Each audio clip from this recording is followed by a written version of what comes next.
Hello friends, मेरा नाम है शरीर। जैसे कि हम जानते हैं, हम इंटरेस्टिंग केस स्टडीज़ पर वीडियो लेके आते हैं। आज हम एक और इंटरेस्टिंग केस स्टडी पर वीडियो लेके आए। वीडियो का जो इंटरेस्टिंग टॉपिक रहेगा, केस स्टडी का जो इंटरेस्टिंग टॉपिक रहेगा वो रहेगा Palestine Israel conflict. Palestine Israel conflict पर आज हमारी वीडियो रहेगी। चलिए आज हम शुरू करते हैं अपनी वीडियो को, जो कि रहेगी इजराइल पैलेस्टीन कॉन्फ्लिक्ट के ऊपर। तो बात है 19वीं और 20वीं सेंचुरी की, जब यूरोप के अंदर जो ज्यूज़ पॉपुलेशन होती है उसके खिलाफ काफ़ी डिस्क्रिमिनेशन चालू हो जाता है, काफ़ी उनका भेदभाव होता है। तो इसमें उनके जो लीडर्स रहते हैं उनका ज्यूज़ के बीच में भावना होती है कि हमारा अपना एक अलग देश होना चाहिए। तो इसलिए वो अलग देश जब ढूंढने लगे और करीब ये उन्होंने सेटल होना शुरू कर दिया पैलेस्टीन के अंदर, पैलेस्टीन में 19वीं और 20वीं सेंचुरी के आसपास। जब उन्होंने वहाँ पे किसी भी लोकल पॉपुलेशन का वहाँ पे उन्होंने इमिग्रेशन होना चालू हुआ, वहाँ सेटल होने चालू हुए ज्यूज़ पैलेस्टीन के अंदर। तो वहाँ पे जो लोकल जब था उन्हें ख़तरा महसूस हुआ कि ये हमारे जो ज्यूज़ आ रहे हैं, जो सेटल हो रहे हैं, ये हमारे हमारे अधिकार छीनेंगे, हमारी लैंड ले लेंगे, हमारी ये टेरिटरी को छीन लेंगे हमसे। तो इसलिए उन्होंने उसका विरोध किया। एक वक्त ऐसा था कि पैलेस्टीन के अंदर जो जूस रहा करते थे वो केवल 1% से कम आबादी रहती थी। दुनिया की जो पूरे जूस थे वर्ल्ड में, उसकी केवल 1% आबादी ही, इसकी 1% से कम आबादी पैलेस्टीन में रहा करती थी, पैलेस्टीन इजराइल एरिया में रहा करती थी। आज के ज़माने में आज के करीब 40% से ज़्यादा पूरी जो यहूदी आबादी है, जो जूस की आबादी है, वो इसराइल में रहती है। जो ब्रिटेन देश है उसने सपोर्ट किया creation of Palestine, creation of Israel in Palestine. Basically जो ब्रिटेन था उसने सपोर्ट किया था इसराइल को बनाने के लिए पैलेस्टीन के अंदर में। पैलेस्टीन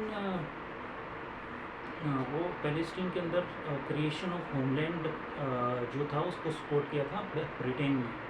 ब्रिटेन वो देश था जिसने कि क्रिएशन ऑफ होमलैंड की जूस का होम बन जाए अपना, उसको सपोर्ट किया था। तो लेकिन आप जैसे जानते हैं कि इमिग्रेशन होने की वजह से लोकल्स जो थे वो काफ़ी अपोज कर रहे थे। तो इसी चक्कर में उनको 1936 के अंदर अरब्स में काफ़ी प्रोटेस्ट हुआ, जिसको ब्रिटेन जो थे, ब्रिटिशर्स ब्रिटेन थे, उन्होंने सक्सेसफुली उस प्रोटेस्ट को दबाया, उसको कंट्रोल कर लिया सक्सेसफुली। 1936 में हुआ था। अब इसके बाद भी कॉन्फ्लिक्ट चला रहता है। जब इसके कॉन्फ्लिक्ट बढ़ जाता है तो 1947 के अंदर यूनाइटेड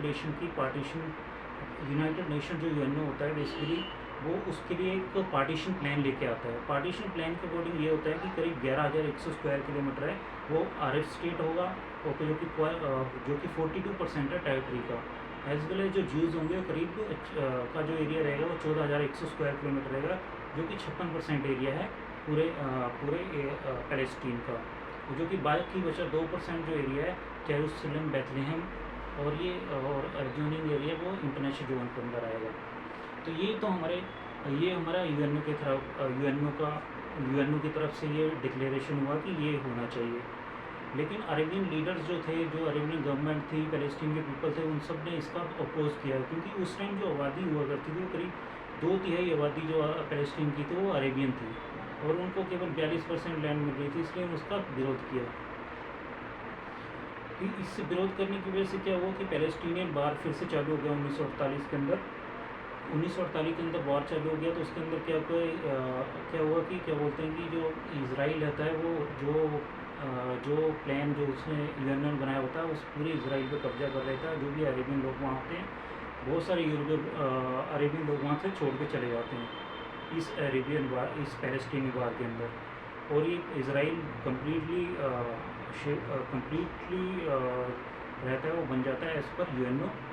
एज़ वेल एज जो अरेबियन पीपल थे वो दूसरे देशों के अंदर शरण लेते हैं, लाइक गाज़ा स्ट्रिप वगैरह में, एज़ वेल एज इजिप्ट में, या फिर जॉर्डन वगैरह में शरण लेते हैं।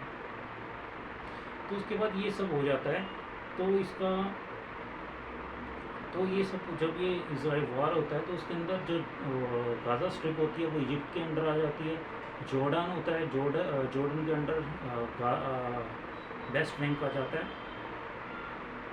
तो ये सब एरिया जो दो एरिया जहाँ पे अरेबियन पॉपुलेशन अभी भी थी, जैसे गाज़ा स्ट्रिप, तो एक पे इजिप्ट का कब्जा होता है, और करीब जो वेस्ट बैंक होता है वहाँ पे कब्जा हो जाता है आपका जॉर्डन का।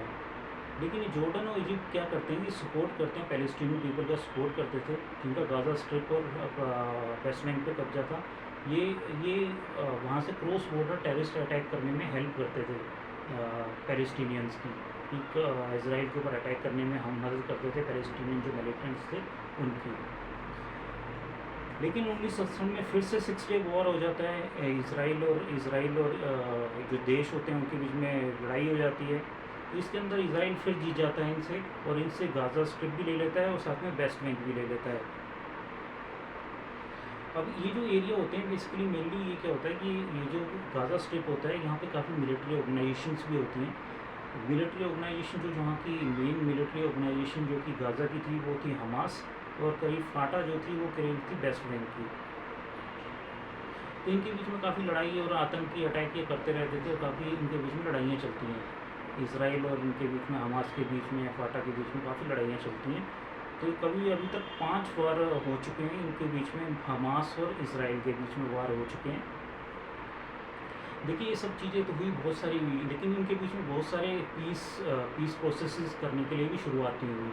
जैसे कि कुछ पीस हुए, जैसे कि आपका ओस्लो अकॉर्ड हुआ था, कैंप डेविड समिट हुई थी, टेबल समिट हुई थी, एज वेल एज आपका road map for piece, Arab piece initiative हुए थे, एज वेल एज ये सब पीस इनिशिएटिव हुए थे कि इस एरिया में पीस बन जाए। यासिर अराफात भी आप जानते होंगे, उनका भी काफ़ी अहम रोल है पीस प्रोसेस में, इसराइल और पैलेस्टीन कॉन्फ्लिक्ट के अंदर उनका भी काफ़ी अहम रोल है। इसके अलावा ये तो होता है हमास जो गाज़ा स्ट्रिप को करती है, उसके हमास और इसराइल के बीच में अब तक 5 वार हो चुके हैं, और ये 5वां वार इसको इंक्लूड करके भी है, जो कभी 2023 में एक अटैक किया था हमास ने, जिसमें काफ़ी लोग इसराइल के मारे गए थे। इसके बाद इसराइल हमास के ऊपर अटैक कर रहा है। इस तरह उनके बीच में 5 वार हो चुके हैं, और आज भी लड़ाई उनके बीच में चल रही है। देखो इसके अंदर हमने आपको क्या बताया, इसके अंदर हमने आपको बताया कि इसराइल और पैलेस्टीन में किस वजह से वो कॉन्फ्लिक्ट हुआ, क्या रीज़न थे कॉन्फ्लिक्ट होने के, और क्या क्या उसमें वॉर्स हुए, कैसे गाज़ा स्ट्रिप को उसने कब्जा किया, इसराइल ने फिर से उनके ऊपर कब्जा किया, गाज़ा स्ट्रिप है वेस्ट बैंक के ऊपर भी कब्जा कर लिया। 6 डे वॉर भी हुआ था 1967 में। इस तरह ये पूरी हिस्ट्री है, ब्रीफ में मैंने आपको हिस्ट्री बताई है कि किस तरह पैलेस्टीन और इसराइल का कॉन्फ्लिक्ट हुआ है। तो पैलेस्टीनियन इसराइल कॉन्फ्लिक्ट के बारे में आजकल इतना ही। धन्यवाद।